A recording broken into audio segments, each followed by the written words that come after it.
I divorced my wife after she got pregnant by another man. Now she wants me back. But what I did next left her speechless.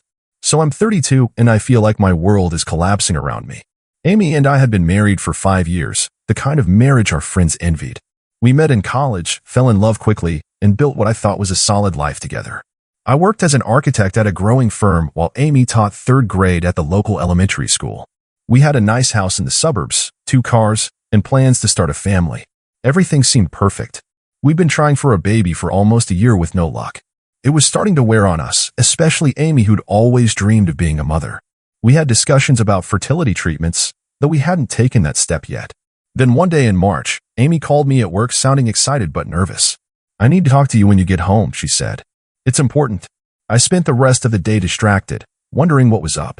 Had she gotten that promotion she'd been hoping for? Had something happened with her parents? When I got home, I found her sitting at the kitchen table, her eyes red from crying but with a strange smile on her face. "I'm pregnant," she said. I was overjoyed, rushing to hug her, spinning her around the kitchen, laughing like a madman. All our trying had finally paid off. But when I set her down, I noticed she wasn't sharing my enthusiasm. Something was wrong. "There's something else you need to know," she said, not meeting my eyes. "The baby, it's not yours." I felt like I'd been punched in the stomach. Not mine? How could it not be mine? We've been trying for a baby together for months. What do you mean it's not mine? Whose is it then? She started crying then, deep heaving sobs that shook her whole body. It was Jason, she finally admitted. My coworker. It was just one time, a stupid mistake. We were at a conference in Chicago 3 months ago and had too much to drink. It didn't mean anything, I swear. Jason, her fellow teacher, the guy who'd been to our house for dinner parties, who I'd played basketball with on weekends. That Jason. 3 months ago? I said, my mind spinning. You've known about this for 3 months and didn't tell me? I was going to, she said desperately. But then we kept trying for a baby, and I thought maybe it would be yours and none of this would matter. But when the doctor confirmed how far along I was, I couldn't lie to you anymore. I felt numb, disconnected from my body, like I was watching this scene from above. My wife was pregnant with another man's child. She'd been lying to me for months. We'd been intimate dozens of times since her affair, each time she knowing what she'd done while I remained oblivious. Does he know? I asked. She nodded miserably. I told him last week. He doesn't want anything to do with it. He's afraid his wife will find out. Of course he didn't. Good old Jason, willing to sleep with someone else's wife but not man enough to face the consequences. I need some air, I said, grabbing my keys. I couldn't be in that house another minute. I couldn't look at her tear-stained face or think about the life growing inside her, a permanent reminder of her betrayal. Please don't go, Amy begged. We can work through this. Couples survive affairs all the time. I made a terrible mistake, but I love you. We can raise this baby together. I stared at her, incredulous. She actually thought this was something we could just work through? That I would raise another man's child, born of my wife's infidelity? I need time to think, I said and walked out the door. I drove aimlessly for hours, ended up at a hotel near the office. I called in sick the next day and the day after. Amy kept calling, texting, leaving voicemails, alternating between apologies and pleas for understanding. I responded only to say I was safe and needed space. For a week I lived in that hotel room, barely eating, hardly sleeping, just trying to make sense of how my life had imploded so suddenly. I thought about our 5 years together, the plans we'd made, the future we'd envisioned, all built on what I now realized was a fragile foundation. I consulted a lawyer, got the divorce papers drawn up. Michigan is a no-fault divorce state, but adultery can impact property division and spousal support. Not that I cared about the money. I just wanted out. When I finally returned home, Amy had clearly been holding out hope that I'd forgive her. She'd cleaned the house, cooked my favorite meal, even bought tickets to a concert we'd talked about months ago. Her face crumpled when she saw my expression. I've filed for divorce, I said, setting the papers on the table. Amy's face went white. You can't be serious, she whispered. One mistake, and you're throwing away 5 years of marriage. One mistake. I laughed bitterly. Amy, you slept with a colleague, lied to me for months, and are now pregnant with his child. That's not one mistake. That's a series of deliberate choices you made. I know, she cried. I've been horrible, but please give me a chance to make it right. We can go to counseling. I'll do anything. It's too late, I said. I just don't see how we come back from this. I'll be staying with my brother until we sort out the house. You're really doing this, she said, her voice hardening. You're abandoning me when I'm pregnant? I'm not abandoning you, I said. I'm divorcing you. There's a difference. And don't try to make me the bad guy here. We agreed to a temporary arrangement where I'd pay the mortgage until the house sold. I moved in with my brother Mark across town and threw myself into work. The divorce proceeded quickly since we had no children together and agreed on most financial matters. Amy kept trying to delay, hoping I'd change my mind, but eventually realized I was serious. The divorce was finalized 3 months later, just as Amy was starting to show. I heard through mutual friends that Jason's wife had found out about the affair and kicked him out. Apparently he'd moved to Cleveland to start fresh. He never did step up to take responsibility for the baby.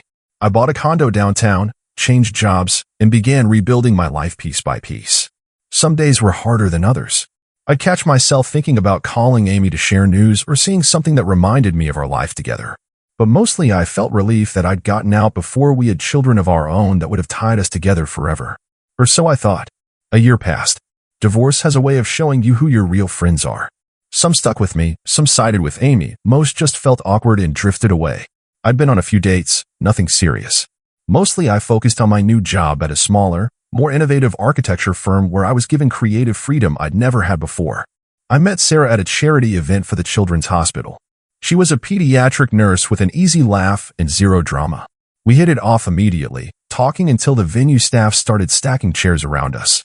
She was divorced too, although her story was less dramatic. Just two people who'd grown apart. We took things slow, both a bit gun-shy after our failed marriages. 6 months into our relationship, things were going great. Sarah was everything Amy wasn't, straightforward, honest, secure in herself. We never played games, never had those exhausting fights that go in circles. If something bothered her, she'd just say so, and we'd talk about it like adults. It was refreshing. I was falling in love again, something I hadn't thought possible in the aftermath of Amy's betrayal. Sarah and I were talking about moving in together, starting to plan a future. Then Amy called out of the blue. "Marcus," she said when I answered, sounding breathless. "I need to see you. It's important."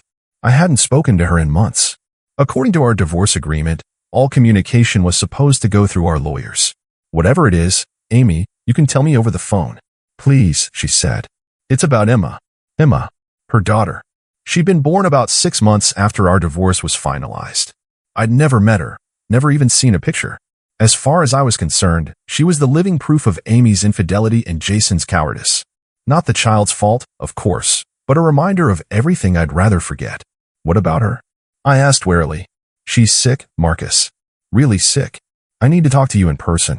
Reluctantly, I agreed to meet her at a coffee shop near my office. When I arrived, Amy was already there, bouncing a fussy baby on her knee. She looked different, thinner, with dark circles under her eyes, her hair pulled back in a messy ponytail. Nothing like the polished, put-together woman I'd been married to. "Thanks for coming," she said as I sat down. "This is Emma." I looked at the baby, feeling an unexpected pang. She had a tuft of dark hair and big eyes that studied me curiously. She was cute, as most babies are, but I didn't see anything of Jason in her. Or Amy, for that matter. "You said she's sick," I said, trying to stay focused. Amy nodded, wiping at her eyes. "She has a rare blood disorder. She needs a bone marrow transplant. I'm not a match, and neither are my parents." "I'm sorry to hear that," I said genuinely. "That must be terrifying. But I don't understand why you're telling me this." "Jason should be a match," Amy said, "but he's disappeared. His parents won't help. They've wanted nothing to do with Emma since she was born." "Again, I'm sorry, but what does this have to do with me?" Amy took a deep breath, like she was preparing herself for something difficult. "I need you to get tested as a potential donor." I stared at her. Why would I be a match? She's not my child. Amy looked down at Emma, then back at me. "That's the thing, Marcus. She is." The coffee shop seemed to tilt around me. I gripped the table to steady myself. "That's not possible," I said. "You told me yourself she was Jason's." "I thought she was," Amy whispered. "I really did. But when she was born, there were some questions. The timing wasn't quite right. They did a paternity test, and Jason wasn't the father. It had to be you." My mind raced. If what she was saying was true, it meant Amy had been sleeping with both me and Jason around the same time.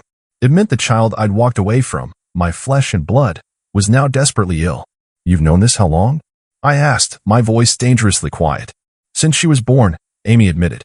"Almost 8 months." 8 months. 8 months during which I'd grieved my marriage, rebuilt my life, started a new relationship. 8 months she'd kept my daughter from me. "And you're only telling me now because you need something from me," I said, fury building. Not because it was the right thing to do, not because I had a right to know I have a child. I was afraid, she said, tears spilling down her cheeks. Afraid you wouldn't believe me, afraid you'd take her away from me. I know I don't deserve your help, but Emma does. She's innocent in all this. I stared at the baby, who was now gumming a teething ring, oblivious to the bombshell her mother had just dropped. My daughter. If Amy was telling the truth, I'll need proof, I said finally. A paternity test. And if she is mine, I want that legally established. I'll have rights. Anything, Amy said desperately. Just please get tested. The doctors say we don't have much time. I left the coffee shop in a daze. Called Sarah, canceled our dinner plans. I couldn't possibly explain this situation, not yet, not until I knew for sure. Went straight to my doctor and arranged for a paternity test. It would take a few days for results. Those were the longest days of my life. I couldn't eat, couldn't sleep, couldn't focus on work. I kept thinking about that little girl with the dark hair and solemn eyes. Was she really mine? If so, what did that mean for my life, for my relationship with Sarah, for my future? The results came back positive. 99.9% probability that I was Emma's biological father. I sat on my couch staring at the paper until the words blurred, then called the hospital to arrange bone marrow testing. The next day I met with Amy and the doctor. They explained Emma's condition, took my blood for compatibility testing. The doctor was cautiously optimistic about finding a match, if not for me then from the donor registry. But a parent was always the best chance. As I was leaving the hospital, Amy tried to thank me. Don't, I said, holding up a hand to stop her. I'm not doing this for you. I'm doing it for Emma. If she's my daughter, I'll do whatever she needs. But this doesn't change what you did. You lied about her paternity, then kept her from me for 8 months, only telling me when you needed something. That's not okay, Amy. I know, she said, looking down. I've made so many mistakes. But maybe this is a chance to start over. The three of us. I'm with someone else now, I interrupted. Someone I care about deeply. Whatever fantasy you're building in your head about us being a family, stop it right now. If Emma is mine, I'll be in her life. I'll support her financially, emotionally. But you and I, we're done. I walked away, leaving her standing there. I had a lot to figure out. How to tell Sarah that I had a daughter. How to be a father to a sick child. How to co-parent with a woman I couldn't trust. But at least now I knew the truth. No more lies, no more secrets. 3 days later, the hospital called. I was a match for Emma. The bone marrow harvest was scheduled for the following week. The bone marrow procedure was more intense than I'd expected. They put me under general anesthesia, inserted large needles into my hip bones, and extracted the marrow. I woke up feeling like I'd been hit by a truck, sore and groggy, but knowing I'd done the right thing. My daughter had a fighting chance because of me. Sarah had been shocked when I told her about Emma, but surprisingly supportive. She's a pediatric nurse after all, committed to helping children. She understood this wasn't about Amy or our failed marriage, but about an innocent baby who needed help. Are you sure you want to keep seeing me? I asked her after explaining the situation. This is going to complicate things. I'll be co-parenting with my ex-wife for at least the next 18 years. Sarah just smiled. Marcus, I didn't fall for you because your life was simple. I fell for you because you're a good man who does the right thing even when it's hard. Especially when it's hard. I don't deserve you, I said. Probably not, she teased. But you're stuck with me anyway. The transplant was successful. Emma responded well, though she'd need ongoing treatment and monitoring. I visited her in the hospital every day, watching her tiny body fight to heal. It was during those visits, sitting beside her crib, that I fell in love with my daughter. Despite everything, how she came to be, the months I didn't know she existed, Emma was part of me. I made her a silent promise that I would always be there for her, no matter what. Amy and I established an uneasy truce for Emma's sake. We worked with lawyers to formalize a custody arrangement, though it would be modified until Emma was fully recovered. I paid child support, backdated to her birth. Amy apologized repeatedly for keeping Emma from me. I acknowledged her apology but made it clear I wouldn't forget what she'd done. As Emma's health improved, she began showing more of her personality. She was stubborn, determined, with a belly laugh that could light up a room. Sarah came with me sometimes to visit, forming her own bond with Emma. Amy noticed, of course. At first, she was cold towards Sarah, clearly threatened by another woman in Emma's life. But Sarah's genuine care for Emma eventually won her over, at least enough for civil interaction. Then one evening, as I was getting ready to leave after a visit, Amy asked if we could talk. We sat at her kitchen table like we had the night she'd told me about her affair, the night that ended our marriage. It felt like a lifetime ago. I've been thinking about us, Amy said. About our family. We're not a family, I corrected gently. We're co-parents. There's a difference. But we could be, she insisted. These past weeks, seeing you with Emma, watching how good you were with her, it's reminded me of why I fell in love with you. I shifted uncomfortably. Amy, I'm with Sarah now. But you have a history with me, she argued. We built a life together once. We could do it again. For Emma's sake. Don't you want her to have both her parents together? It was the lowest blow, using our daughter as emotional leverage. The old Amy peeking through the contrite facade. Emma will have both her parents in her life, I said firmly. But not together. That ship has sailed, Amy. I've moved on. To her, she said scornfully. You hardly know her. I know her better after 6 months than I knew you after 5 years, I countered. She's never lied to me, never betrayed me, never used our child as a manipulation tactic. Amy's eyes filled with tears. I've changed, Marcus. The affair, Emma's illness, everything has changed me. I know I hurt you, but I still love you. I've always loved you. I stood up, gathering my things. I'm not having this conversation, Amy. I'll see you Friday when I pick up Emma. Just think about it, she pleaded. We could be a real family. I drove home troubled by the interaction. I should have known Amy wouldn't give up so easily. She'd never accepted responsibility for her actions, always finding ways to justify or minimize them. Now she was using Emma in an attempt to win me back. I needed to shut this down clearly and definitively before it got out of hand. The opportunity came sooner than expected. The next day, Amy called saying Emma was running a fever and asked if I could come over. I rushed to her house, worried about my daughter's health after her transplant. Sarah offered to come too, given her medical background, but I told her to stay home, not wanting to create tension. When I arrived, Emma was napping peacefully, no sign of fever. Amy welcomed me wearing a dress I recognized from our marriage, her hair and makeup done. How's Emma? I asked, immediately suspicious. Better, she said. Her fever broke. She's just sleeping it off. I checked on Emma, who was indeed sleeping soundly, her forehead cool to the touch. When I returned to the living room, Amy had opened a bottle of wine, poured 2 glasses. I thought we could talk, she said, patting the couch beside her. About what I said yesterday. There's nothing to talk about, I said, remaining standing. I'm with Sarah. I'm happy. Are you really? She challenged. Or are you just afraid to try again with me? Afraid you might still have feelings for me? I'm not afraid, Amy. I'm done. What we had is over. I've moved on. You need to accept that. She stood up, moving closer. We share a child, Marcus. We'll always be connected. Why fight what's between us? Before I could react, she leaned in and kissed me. I pulled back immediately, stepping away from her. What are you doing? I demanded. This isn't okay. You felt something, she insisted. I know you did. The only thing I felt was discomfort, I said angrily. You need to stop this, Amy. Now. She looked like she was about to argue further when the front door opened. Sarah stood there, her expression a mixture of shock and hurt. She'd come anyway, worried about Emma, bringing children's Tylenol and a stuffed animal. Sarah, I said, moving toward her. This isn't what it looks like. It looks like your ex-wife kissed you, Sarah said, her voice flat. Yes, but I didn't want her to. I pulled away immediately. Amy watched this exchange, a strange smile playing on her lips. It was clear she'd orchestrated the whole thing. The fake fever, the wine, the kiss. She'd wanted Sarah to walk in, hoping it would drive a wedge between us. That's when I knew Amy hadn't changed at all. She was still manipulative, still willing to hurt others to get what she wanted. Even at the expense of Emma's well-being, using our daughter's health as a ploy. The next morning, I contacted my lawyer, requesting an emergency meeting. I explained the situation, Amy's manipulation, her attempts to use Emma to force a reconciliation. He listened carefully, making notes. We need to formalize everything, he said when I finished. Custody, visitation, support. Leave no gray areas she can exploit. I agreed. We spent 2 hours drafting a comprehensive co-parenting plan that spelled out every aspect of our arrangement.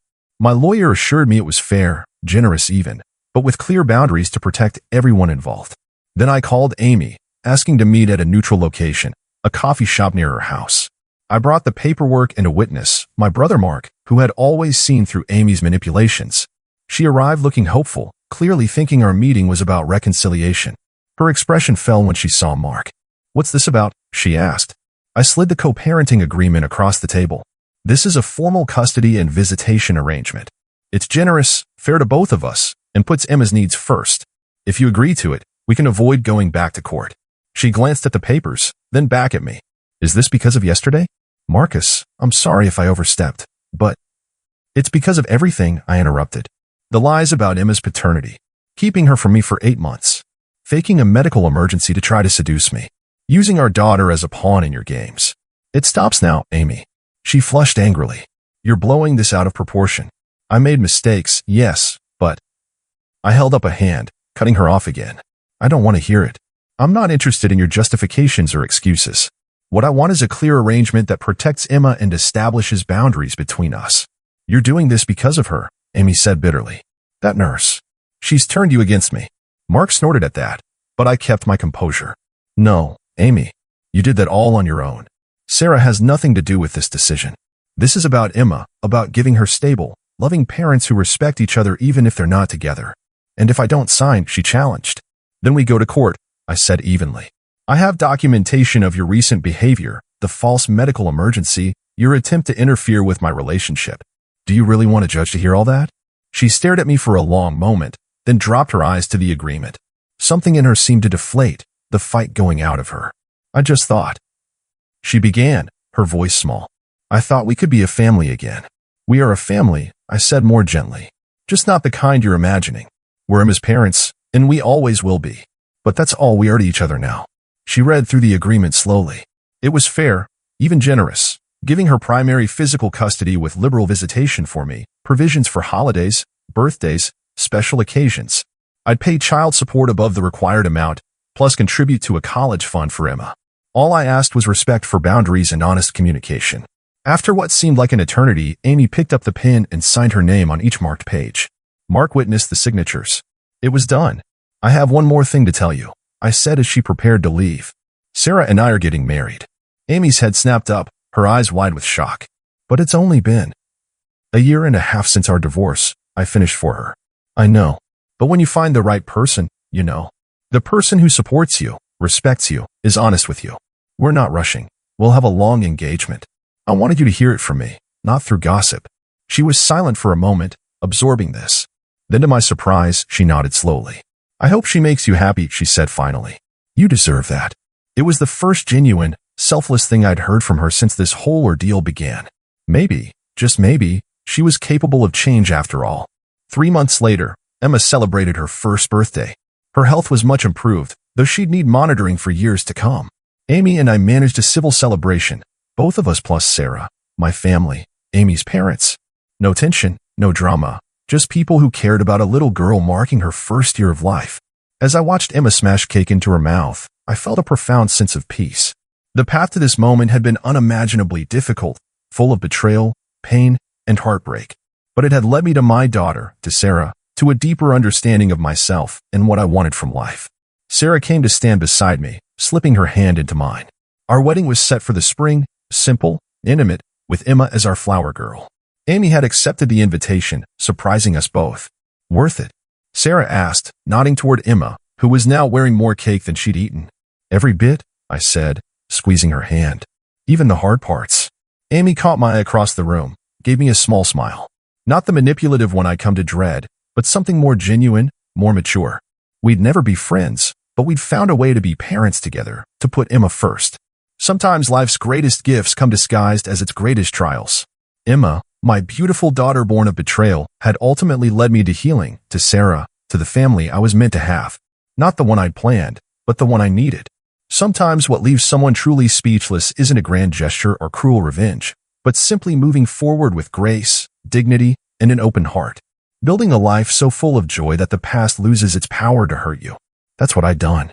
And watching Amy's face as she witnessed the happiness she'd nearly destroyed, I knew she finally understood what she'd lost, not me, but the kind of love built on trust, respect, and honesty.